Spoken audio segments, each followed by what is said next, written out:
দর্শক আরেকটা ভিডিও নিয়ে আসতেছি। পেঁপে গাছের পেঁপে অনেক সুন্দর ফলন আসছে।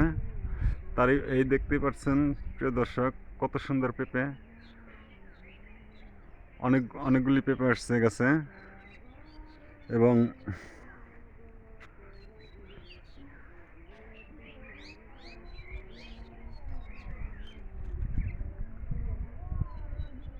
হচ্ছে আরেকটা গাছ, পেঁপে গাছ। প্রিয় দর্শক, অনেক সুন্দর এক্সক্লুসিভ একটা ভিডিও তৈরি হচ্ছে। দেখতে পারতেছেন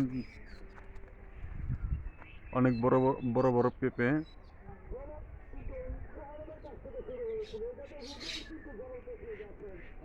গাছ বড় পেঁপে। এই হচ্ছে আরেকটা গাছ, অনেক সুন্দর পেঁপে আসছে।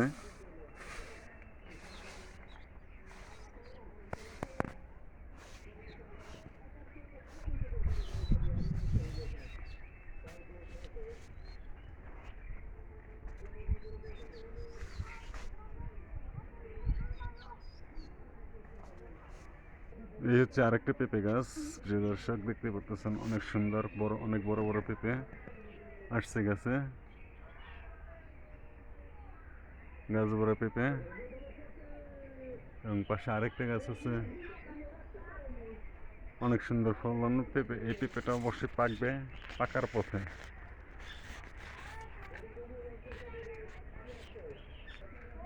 এই হচ্ছে পেঁপে।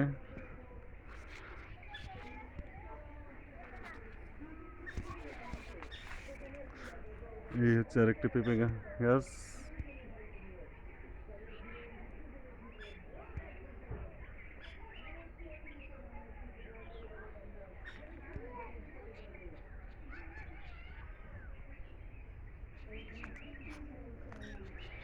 এই হচ্ছে পেঁপে গাছের চারা। এই চারার থেকেই পেঁপে উৎপন্ন হবে বড় হলে।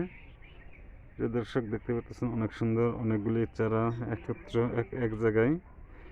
এই চারাগুলো যখন এখান থেকে উঠিয়ে অন্য কোনো জায়গায় রোপণ করবে, তখনই সেই চারা থেকে গাছ বড় হবে, বড় হয়ে সে গাছে থেকে পেঁপে ধরবে। তো আমি আমার ভিডিও শেষ প্রান্তে, আশা করি সকলেরই ভালো লাগবে। যারা বসত বাড়িতে বসবাস করেন, এরকম বেলে দোআঁশ মাটি আছে, তারা এই ধরনের আবাদ তৈরি করতে পারেন এবং সেই আবাদের থেকে অনেক কিছু উৎপন্ন করতে পারেন। এই উৎপন্ন করার পরে এগুলো পাশাপাশি নিজেদের খাবার দাবারের একটা সুব্যবস্থা হবে, পুষ্টি সমৃদ্ধ খাবার তৈরি হবে এবং অবশিষ্ট যে অংশটা থাকবে সেই অংশটা হাটে বা বাজারে বিক্রি করতে পারবেন। তো এই হচ্ছে আমার মূল কথা। তো যারা আমার ভিডিওটা দেখবেন তারা অবশ্যই ভিডিওটা দেখে লাইক কমেন্ট করবেন এবং বেশি বেশি করে শেয়ার করবেন, যাতে করে অন্যরা দেখে এরকম প্রতিভা নিয়ে কাজ করতে পারে, দেশ ও দেশের উপকার হতে পারে এবং আমারও যেন মনে উৎসাহ জাগে, যেন এরকম নতুন নতুন ভিডিও আমি দর্শকদের উপহার দিতে পারি। সকলকে ধন্যবাদ জানাই আমি আমার ভিডিও শেষ করছি। আল্লাহ হাফিজ।